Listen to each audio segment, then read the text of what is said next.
Welcome to Evolving Into Her. I'm Ashlee Hope, and this is your weekly check-in to get out of your head, into your body, and back into alignment with the version of you who's already living the vision. So grab your favorite cup of tea, settle in, and let's get into the show. Hey girl, hey, welcome back to Evolving Into Her. I am your host, Ashlee Hope, and I am so grateful you pressed play today.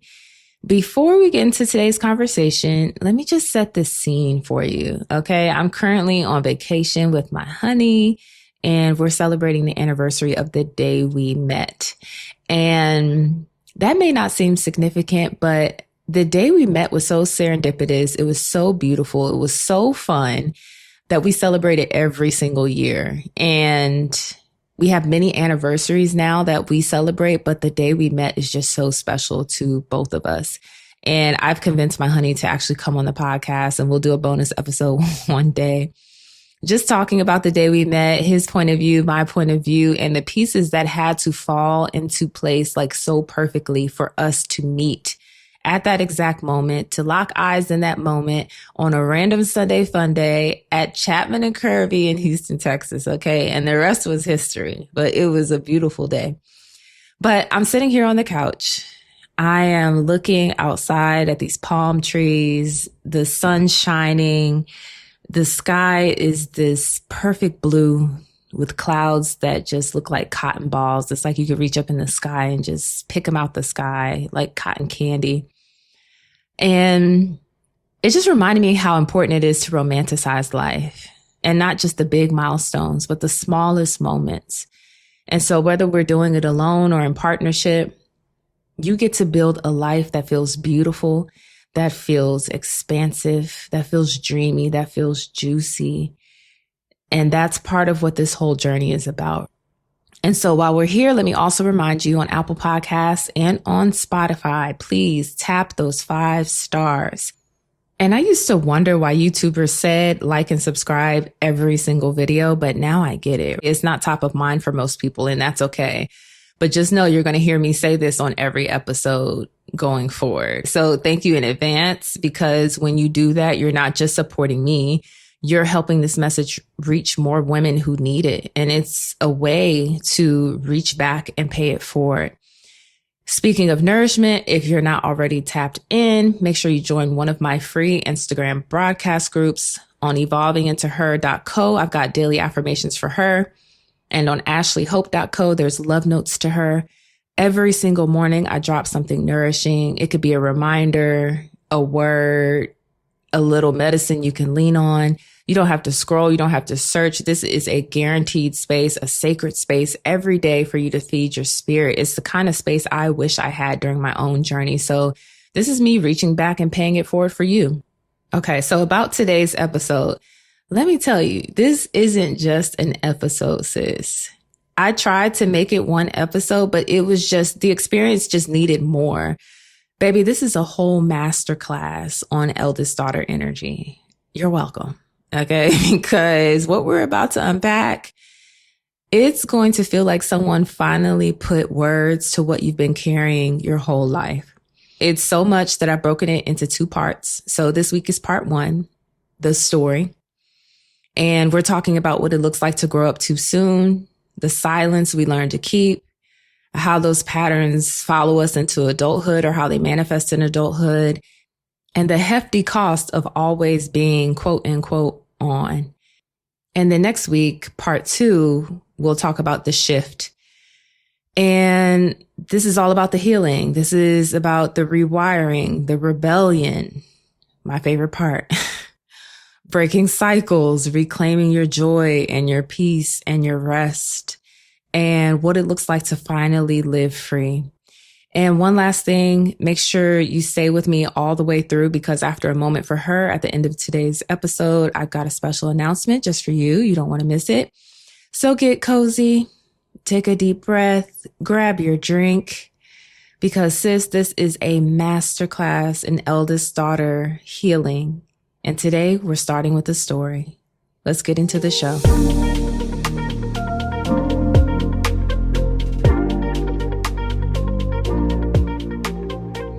Okay, sis, let's start at the beginning. Childhood. Being the eldest daughter is like being born into a role you never applied for. You never asked for this. Nobody hands you an instruction manual, but somehow everybody expects you to know what to do. So I'm the second oldest of 5 kids, who are my best friends, by the way. I love them to pieces. And even though I technically have an older brother, I was still the one who stepped into that eldest daughter role. If you know, you know, birth order does not always save you, especially in Black families, okay? The moment you're the girl in that position, the expectations shift. I was the one helping my parents hold the house together, babysitting, breaking up fights, cooking meals, cleaning, being the dependable one, being the reliable one, being the one everyone could lean on. And we were also latchkey kids, even though we grew up in the 90s and that label usually gets attributed to the generation before us. My parents were always gone. And they were working, they were handling what they needed to handle, doing what they needed to do. But let's also be honest, they were outside living their best lives, okay? And in their absence, a lot of the responsibility fell on me. And I can remember coming home, unlocking the door with my own key, walking into a house that was quiet but heavy because I knew what was waiting. Dinner to figure out, siblings to feed, chores to get done. And before I could even drop my backpack, I was shifting out of child mode and into caretaker mode. And this was never a conversation. Nobody ever asked me if I wanted that role. It wasn't presented as a choice. It just became mine. And because I did it, and because I kept things moving, because I didn't complain, because I made it look easy, it turned into the expectation. That's how it happens. Not with words, but with weight. And when you carry that weight well, people stop seeing it as a weight at all. And then comes the applause. You get the compliments. She's so responsible. She's so mature. We can count on her. And at first, those words feel like validation. But what I later realized is that they were not praising me. They were excusing themselves. What they really meant was, oh, she'll keep it together so we don't have to. And that's how the eldest daughter's childhood can become invisible. You grow up too fast. You become too serious too early. And while other kids got to play outside, they got to be more carefree, they got to be kids, you were in the house watching over your siblings, folding laundry, making sure dinner didn't burn. And this is what is so important to understand, sis. Your nervous system is always paying attention, always recording. It's asking, what do I have to do to be safe here? What do I have to do to be loved here? And when the answer kept coming back as, be the strong one, be reliable, don't slip, don't need, don't ask, that becomes the wiring. So now, as an adult, you may find yourself exhausted, but still doing the most, still doing it all, saying yes when you want to say no, feeling guilty when you rest, wondering why receiving feels foreign. It's not random. It's the script that was written for you when you were too young to even know you had a choice. On the outside, you look like the one who had it all together, the dependable one, the example.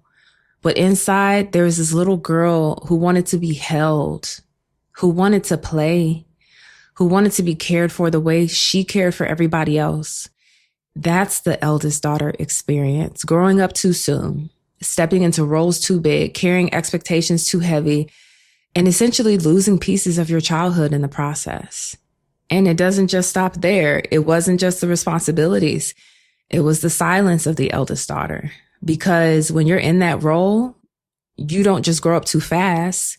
You also learn early on to quiet yourself down, to tuck away your own needs, to shrink your voice so you don't have to take up more space than you think you're allowed. You see, growing up as the eldest, it wasn't only about what we did in that role. It was also about what we didn't say. We didn't have the space to say. We were always aware of the weight in the house. We noticed mom coming home tired, bills stacked on the counter, the tension sitting heavy in the air. And something in us decided, you know what? Let me not add to this. Let me not complain. Let me not ask for too much. Let me not be too much. So we learned the art of silence. We learned to smile even when we were hurting. We learned to swallow words before they left our lips. We learned to cry quietly in the bathroom and bedrooms where no one could hear us.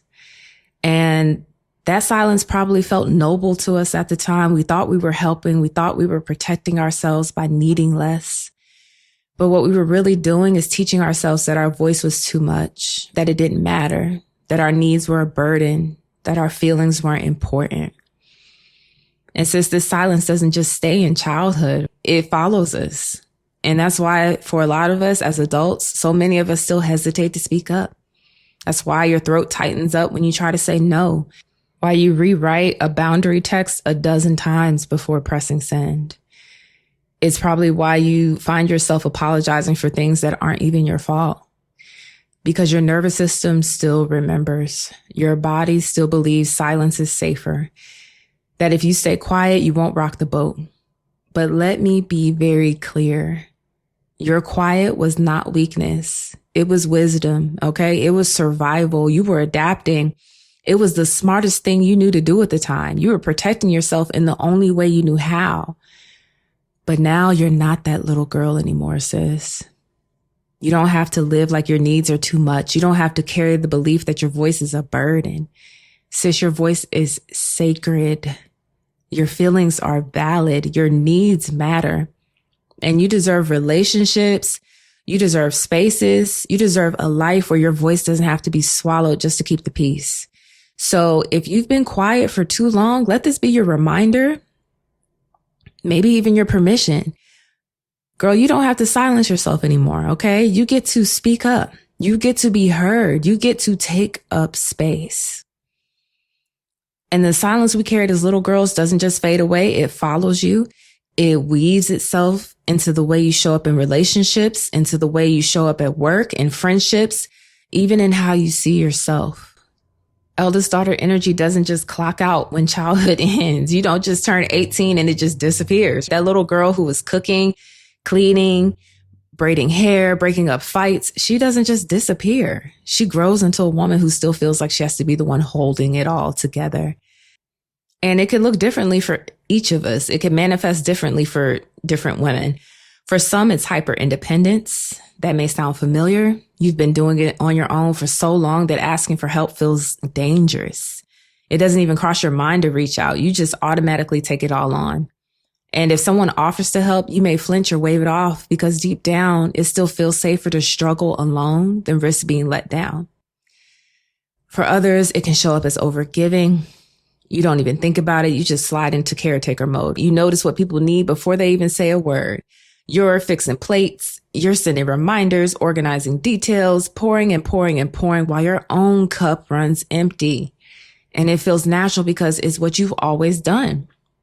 And then there's mothering partners, mothering friends, mothering coworkers. You find yourself reminding grown-ass people of the things they should already know, managing their emotions, cleaning up after their mistakes. And you're not trying to take over, but your body only knows one role, and that's keeping everybody else steady. And so you end up mothering grown folks who are never supposed to be your responsibility. And I know some of y'all are tempted to think, well, I'm not mothering, I'm just kind, and I have such a big heart. Girl, there's a fine line between being helpful and mothering. And here's how you can probably tell the difference in your body and how you feel. Helping is rooted in choice. It's rooted in presence and a genuine desire to support. Mothering, though, feels different. It comes from habit. It's the automatic stepping in. It's the over-functioning. It's the rescuing before anyone even asks. You can usually tell by the aftertaste. If you leave the moment feeling light and connected, you were probably just helping. But if you walk away feeling heavy, if you walk away feeling resentful, invisible, if you walk away feeling unappreciated, you were probably mothering. It can also show up as people pleasing. You feel that tightness in your chest the moment you think about saying no. That guilt creeps in before the word even leaves your mouth, but you say yes anyway, even when you're exhausted, because the discomfort of disappointing someone feels scarier than running yourself dry. And for many of us, it comes through perfectionism. That voice in the back of your head that won't let you drop the ball. That pressure to always be the example, to always look like you've got it together. And you carry this fear that one mistake, one wrong move will unravel everything. So you keep performing. You keep proving. You keep achieving. You keep going, even when your body is begging you to stop, even when your body is begging you to rest. And sis, I need you to know it's not because you're broken. This is not your personality. It's not just how you are. These aren't quirks. They're survival strategies. They're ways your nervous system learned to keep you safe. And y'all know I love throwing in a little nerdy fact or two in the episodes, but science tells us the amygdala, which is the part of the brain that scans for danger, it doesn't know the difference between a real threat and an old pattern. So when you rest, when you set a boundary, when you ask for help, your body will literally act like you're unsafe. That's why your heart races. That's why your chest feels tight. That's why you feel guilty or panicked, even though nothing is really wrong. It's conditioning. It's programming. Okay. It's the same story from childhood playing out in a grown woman's life. But hear me when I say this. What protected you then is draining you now. It is not serving you now. What kept you safe as a little girl is keeping you stuck as a woman. Survival is not the same thing as living. Survival is not joy, sis. Survival is not freedom. So if you've ever wondered why you keep falling into these patterns, why you overextend yourself, why you mother grown as adults, why you can't seem to rest without guilt, this could be part of the reason why. It's the eldest daughter story still running in the background. But the beauty is once you can see it, once you can name it, you can start to change it. That is the beauty of awareness. That is the gift of awareness. You can start asking, do I really want to keep living like this? Do I want exhaustion to be my normal? Or am I ready to live another way? But before you can shift it, you have to be honest about what it's already costing you. Because being the reliable one, being the strong one, being the one who holds it all together, it looks noble on the outside, but it comes with a price. There's always a cost. And a lot of us don't stop long enough to name it. We just keep pushing. We keep performing. We keep showing up. Meanwhile, the debt is adding up in our bodies, in our emotions, in our relationships, and in our spirits. And I'm going to tell you what that can look like.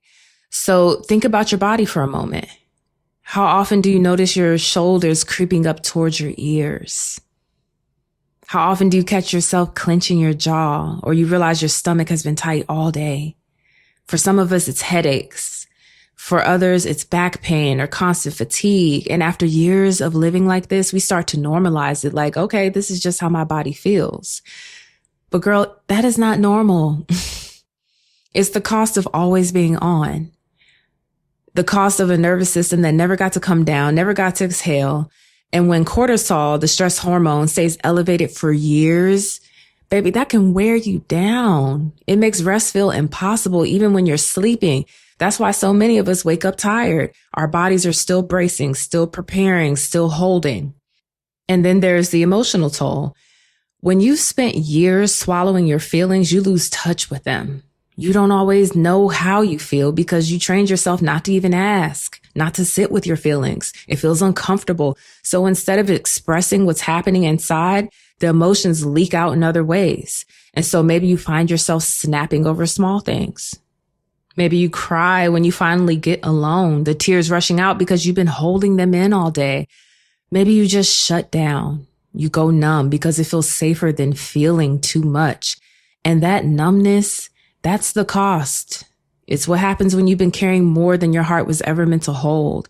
It costs us in our connections too, because when mothering becomes your default, it bleeds into your adult relationships. You don't mean to, but you end up mothering partners, reminding them of things, managing their moods, carrying responsibilities that should be theirs. You end up mothering your friends, always the one planning the trips, remembering the birthdays, checking in, holding everyone together. But the painful truth is when you're mothering everybody, girl, you leave no room to be loved as the woman you are. And instead of attracting people who pour into you, you attract people who want to be taken care of. And after a while, that leaves you drained. It leaves you resentful. It leaves you asking yourself, okay, who's going to show up for me the way I show up for everybody else? And sis, it even costs us spiritually. Because when you're always caring, you're always fixing, you're always on, you leave no room to receive, to really bask in your feminine energy. And caring becomes control. And control looks noble on the outside again. It looks good. It's praisable by others. But deep down, that control is just fear. It's really fear that if you don't hold it all together, everything will fall apart. And I'm going to hold your hand when I say this. Sis, you were never meant to play God in your own life. Let that land. Feel that. Let it resonate as truth. You were never designed to do it all alone. And when you grip that tightly, you can block provision. You block blessings. You block the love and the help that has been waiting for you to let go. That is the spiritual cost. And maybe the heaviest cost of all, it can rob us of our joy, because joy requires presence. Play requires openness. And when you live your whole life bracing for the next shoe to drop, delight feels unsafe. And you find yourself scanning for what might go wrong instead of enjoying what's right in front of you. And that's why so many eldest daughters struggle to answer the question, well, what do you do for fun? Or what are your hobbies? Joy was never practiced. Play wasn't safe. So even as adults, we treat joy like it's optional, like it's something we can only have after everything else is done, after all of our to-dos are done, after everyone else is taken care of. But sis, you and I both know everything is never done. And so joy keeps getting postponed in the process. And I need you to hear this. It's not your personality. It's not just who you are. It is the price. It is the cost of always being on. And until you name the cost, you'll keep paying a debt that was never yours to begin with. Okay, sis, let's take a breather here, because I know this was a lot, right? Place one hand over your heart and just breathe. Deep inhales through your nose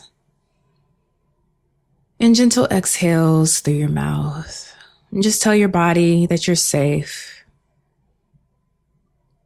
Breathe in through your nose and out through your mouth.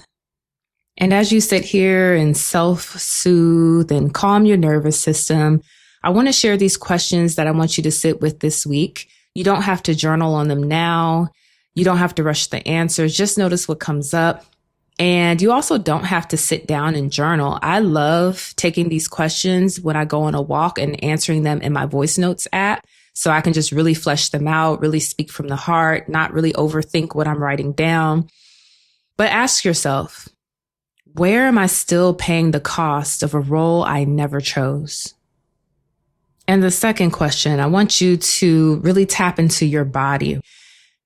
Where does my body hold this cost? And you can think, do I hold it in my shoulders, my jaw, my chest, my stomach? Do I have recurring headaches, backaches? Is it in my hips? Are my hips tight? Just really tune into your body. Get out of your head into your body, as I always tell you guys. The third question, where do my relationships show it? Am I overgiving, over managing, mothering people, people pleasing? Where do my relationships show it? Whether it's friendships, romantic partnerships, colleagues, wherever. And lastly, where does my spirit feel this cost? Have I been blocking rest, joy, or receiving because I'm so used to being on?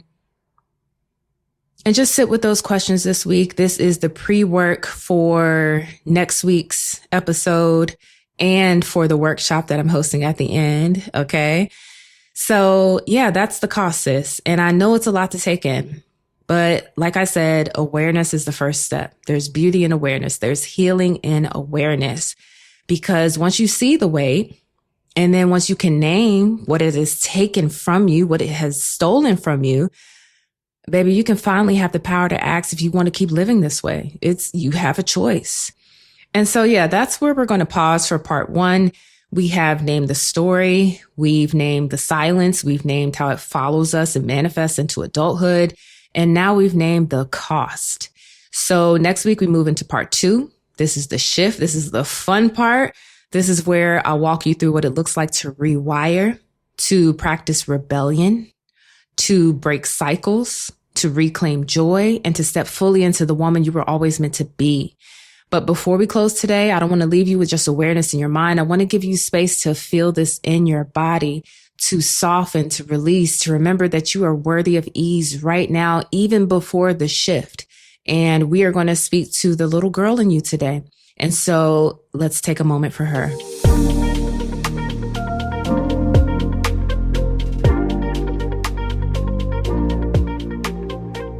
Okay, sis, if you're able, go ahead and close your eyes. And place one hand on your heart and the other on your belly. And I invite you to take a deep, slow breath in and exhale gently. Good. Again, inhale and release. And now bring to mind the little girl version of you, whatever age comes to mind. The one who carried too much too soon. The one who felt the weight of responsibility before she even knew who she was. Just see her in your mind's eye.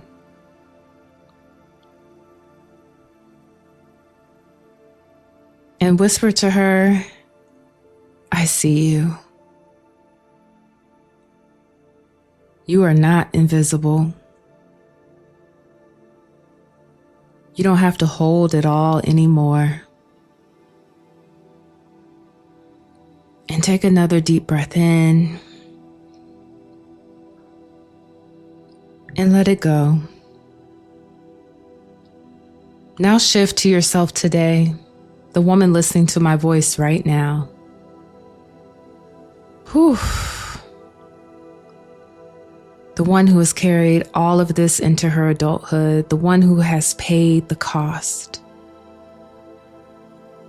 And tell her, you are worthy of rest. You are worthy of joy. You are worthy of reciprocal relationships.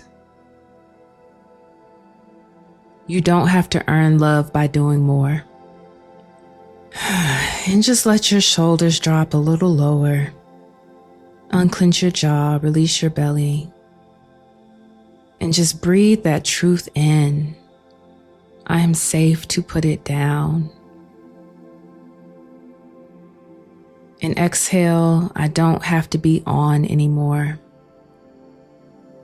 And just sit with that for a moment.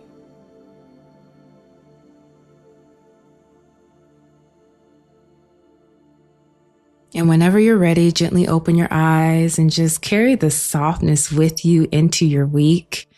And remember, just naming the cost is already healing. You've already done enough for today.